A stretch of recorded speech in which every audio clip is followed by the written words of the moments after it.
Hello guys, welcome back to my channel. അപ്പോൾ ഇന്നൊരു അടിപൊളി മസാല സ്പൈസി ഓംപ്ലേറ്റാണ് നമ്മൾ ഉണ്ടാക്കാൻ പോകുന്നത്. വീഡിയോ ഇഷ്ടപ്പെട്ട് കഴിഞ്ഞാൽ ലൈക്ക് ചെയ്യുക, ഷെയർ ചെയ്യുക, സബ്സ്ക്രൈബ് ചെയ്യുക, കമൻറ്റ് ചെയ്യുക. അപ്പോൾ നമുക്കത് എങ്ങനെ ഉണ്ടാക്കി നോക്കിയാലോ. വളരെ എളുപ്പത്തിൽ തന്നെ നമുക്ക് പെട്ടെന്ന് തന്നെ ഉണ്ടാക്കിയെടുക്കുകയും ചെയ്യാം. അപ്പോൾ നമ്മളൊരു ചീനിച്ചട്ടി വെച്ചിട്ടുണ്ട്. അതിലേക്ക് കുറച്ച് വെളിച്ചെണ്ണ ഒഴിക്കുന്നുണ്ട്. കുറച്ച് വെളിച്ചെണ്ണയ്ക്ക് ശേഷം പച്ചമുളക്, വെളുത്തുള്ളി, പച്ചക്കുരുമുളക് ചതച്ചത് ഇട്ട് കൊടുക്കുന്നത്. അതാണ് ഇതിൻ്റെ മെയിൻ ഇൻഗ്രീഡിയൻ്റ് എന്ന് പറഞ്ഞാൽ.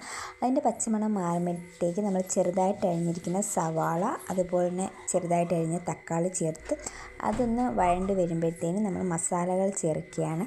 ചിക്കൻ മസാല, മുളക് പൊടി, മല്ലിപ്പൊടി, മഞ്ഞൾപ്പൊടി, ഉപ്പ് എന്നിവ ചേർത്ത് നന്നായിട്ടൊന്ന് മിക്സ് ചെയ്ത് അതിൻ്റെ പച്ചമണം മാറുന്നവരെ നന്നായിട്ട് ഇളക്കുക. ഇളക്കിയതിന് ശേഷം അതൊന്ന് നമ്മൾ പരത്തി വെക്കുന്നുണ്ട് എല്ലായിടത്തും. അന്നേരം ഞാൻ ഇവിടെ 2 കോഴിമുട്ടയാണ് എടുത്തേക്കുന്നത്. അതിനകത്ത് ഓൾറെഡി ഉപ്പിട്ടിട്ടുണ്ട്.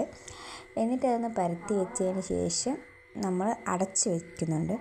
അതൊന്ന് വെന്ത് കഴിയുമ്പോഴത്തേനും നമ്മൾ നന്നായിട്ടൊന്ന്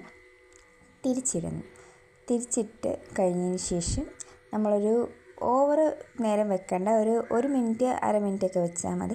അപ്പോൾ നമ്മുടെ മസാല സ്പൈസി ഓംപ്ലേറ്റ് ഇവിടെ റെഡി ആയിരിക്കുകയാണ്. അപ്പോൾ വലിയ ലുക്കും കാര്യങ്ങളൊന്നും ഇല്ലെങ്കിൽ ഇതിൻ്റെ ടേസ്റ്റ് അടിപൊളിയാണ്. എല്ലാവരും ഒരു വട്ടമെങ്കിലും ഒന്ന് ട്രൈ ചെയ്ത് നോക്കണം. അപ്പോൾ അടുത്ത വീഡിയോ ആയിട്ട് കാണാം. ടാറ്റാ.